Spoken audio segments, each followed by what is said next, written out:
Сказка о мертвой царевне и о 7 богатырях. Царь царицею простился, в путь дорогу снарядился, и царица у окна села ждать его одна. Ждет, пождет с утра до ночи, смотрит в поле, инда очи разболелись глядючи, с белой зори до ночи. Не видать милого друга, только видит, вьется вьюга, снег валится на поля, вся белешенька земля. 9 месяцев проходит, с поля глаз она не сводит. Вот в сочельник, самый в ночь, Бог дает царице дочь. Рано утром гость желанный, день и ночь так долго жданный, издалече, наконец, воротился царь-отец. На него она взглянула, тяжелешенько вздохнула, восхищения не снесла и к обедне умерла. Долго царь был неутешен, но как быть? И он был грешен. Год прошел, как сон пустой. Царь женился на другой. Правду молвить молодица, уж и впрямь была царица, высока, стройна, бела, и умом и всем взяла. Но зато горда, ломлива, своенравна и ревнива, ей в приданое дано было зеркальце одно, свойство зеркальца имело, говорить оно умело. С ним одним она была добродушна, весела, с ним приветливо шутила и, красуясь, говорила: «Свет мой, зеркальце, скажи, да всю правду доложи, яль на свете всех милее, всех румяней и белее». И ей зеркальце в ответ: «Ты, конечно, спору нет, ты царица всех милее, всех румяней и белее». И царица хохотать, и плечами пожимать, и подмигивать глазами, и прищелкивать перстами, и вертеться, подбочась, гордо в зеркальце глядясь. Но царевна молодая, тихомолком расцветая, между тем росла, поднялась и расцвела. Белолица, черноброва, нраву кроткого такого, и жених сыскался ей, королевич Елисей. Сват приехал, царь дал слово, и приданое готово: 7 торговых городов до 140 теремов. На девичник собираясь, вот царица, наряжаясь, перед зеркальцем своим перемолвилась с ним: «Яль, скажи мне всех милее, всех румяней и белее». Что же зеркальце в ответ? «Ты прекрасна, спору нет, но царевна всех милее, всех румяней и белее». Как царица отпрыгнет, да как ручку замахнет, да по зеркальцу как хлопнет, каблучком-то как притопнет. «Ах ты, мерзкое стекло, это врешь ты мне назло! Как тягаться ей со мною, я в ней дурь-то успокою, вишь, какая подросла, и не диво, что бела, мать брюхатая сидела, да на снег лишь и глядела. Но скажи, как можно ей быть во всем меня милей? Признавайся, всех я краше, обойди все царство наше, хоть весь мир мне ровный нет, так ли?»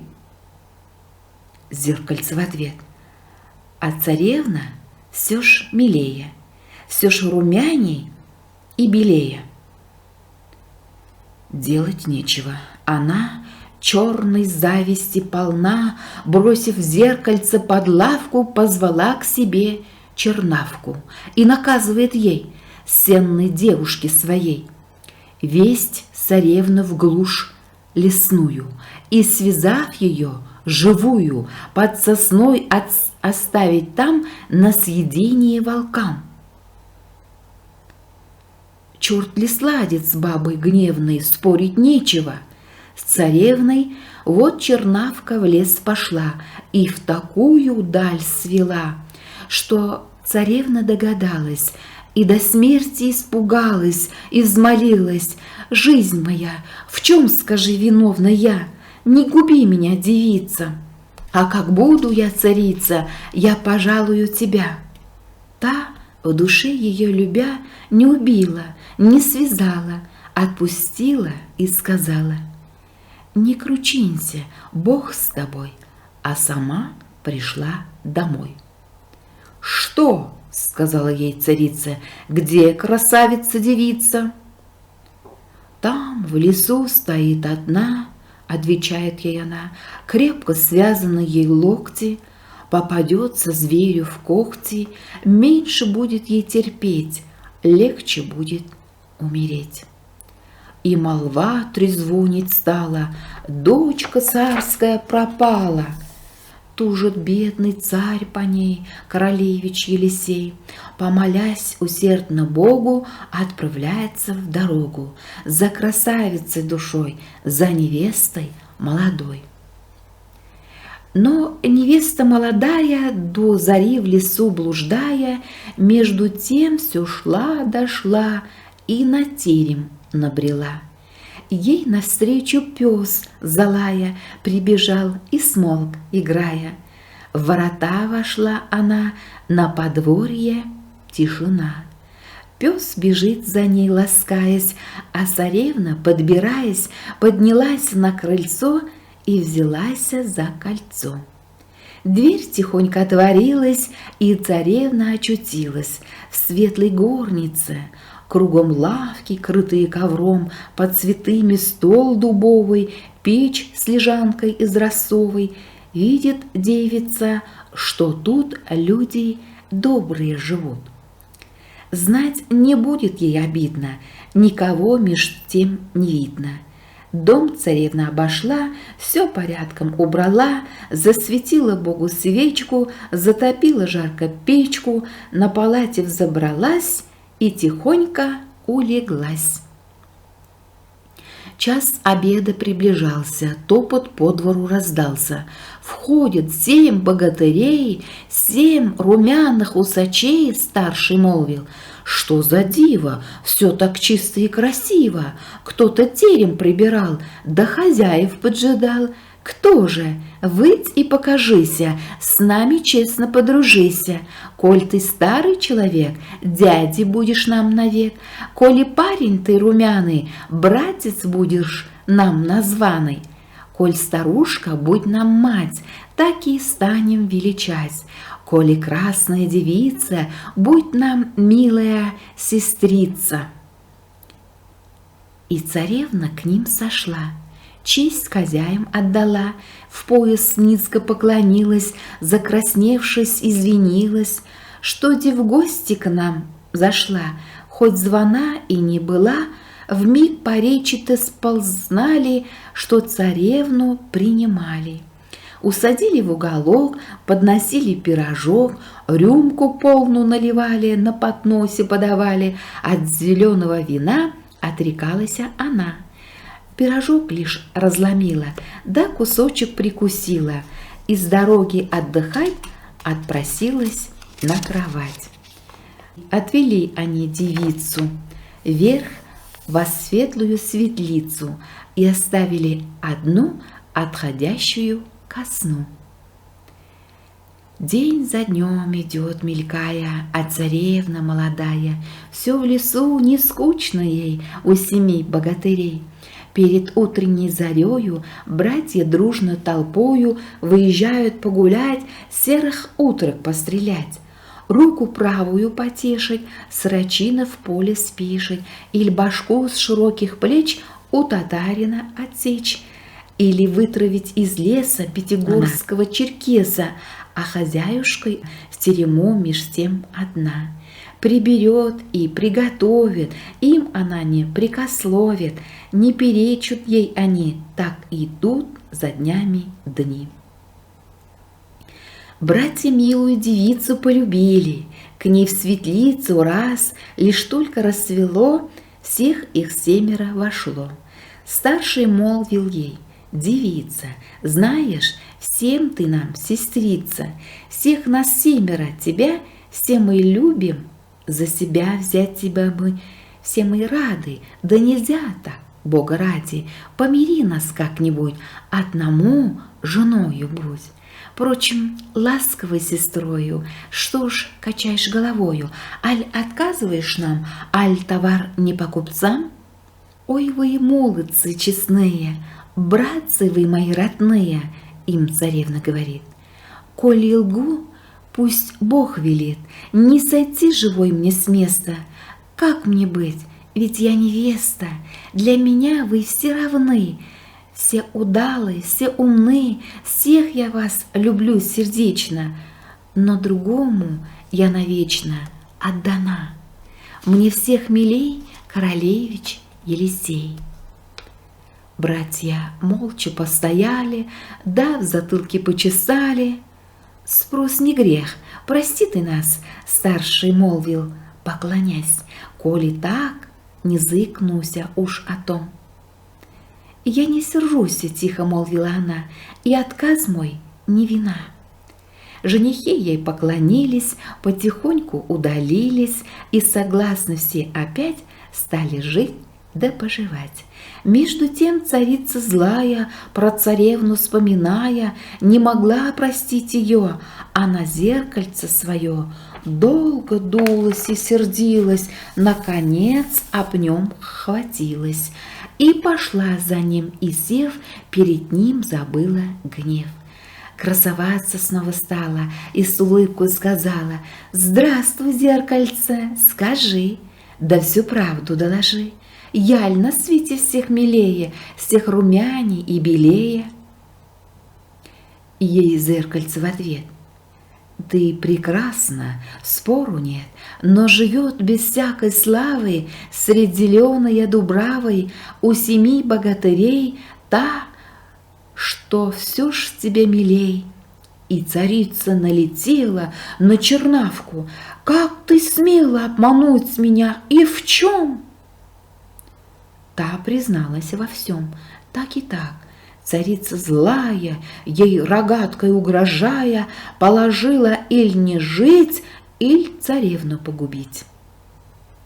Раз царевна молодая, милых братьев поджидая, пряла, сидя под окном, вдруг сердито под крыльцом пес залаял, и девица видит, нищая черница ходит по двору, клюкой отгоняя пса.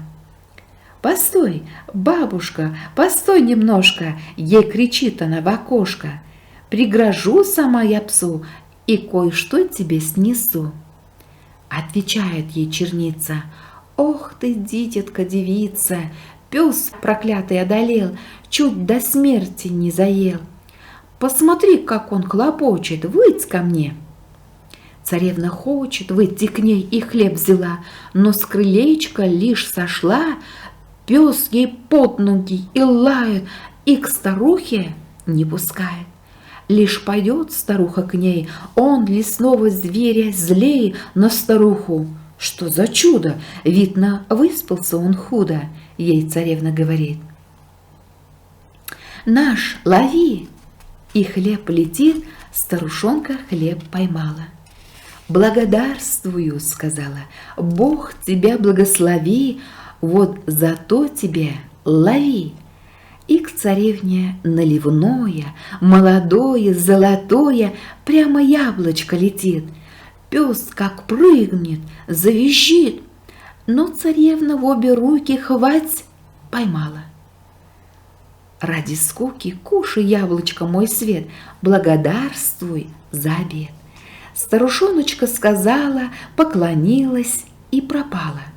И с царевной на крыльцо Пес бежит и ей в лицо, жалко смотрит, грозно воет, словно сердце пёсье ноет, словно хочет ей сказать «брось!».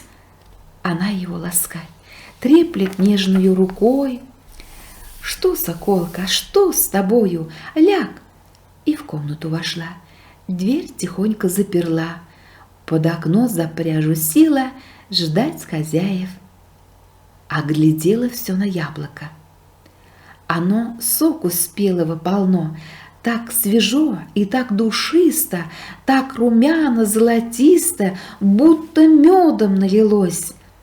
Видны семечки насквозь.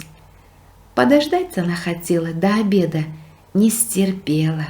В руки яблочко взяла, к алым губкам поднесла. Потихоньку прокусила и кусочек проглотила. Вдруг она, моя душа, пошатнулась, не дыша, белые руки опустила, плод румяный уронила. Закатились глаза, и она под образа головой на лавку пала и тиха, недвижно стала. Братья в ту пору домой возвращались толпой. С молодецкого разбоя им навстречу грозно воя. Пес бежит и ко двору, путь им кажет.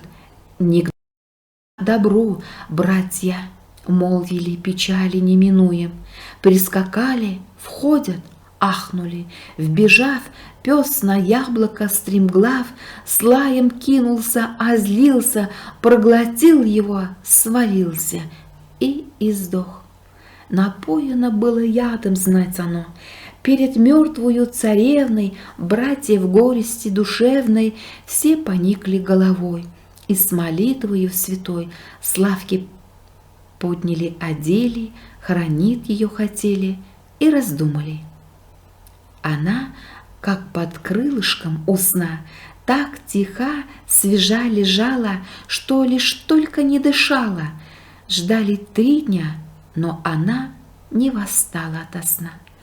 Сотворив обряд печальный, вот они во гроб хрустальный труп царевны молодой положили и толпой понесли в пустую гору, и в полуночную пору гроб ее к 6 столбам на цепях чугунных там осторожно повинтили и решеткой оградили, и пред мертвую строй, сотворив поклон земной, старший молвил: «Спи во гробе».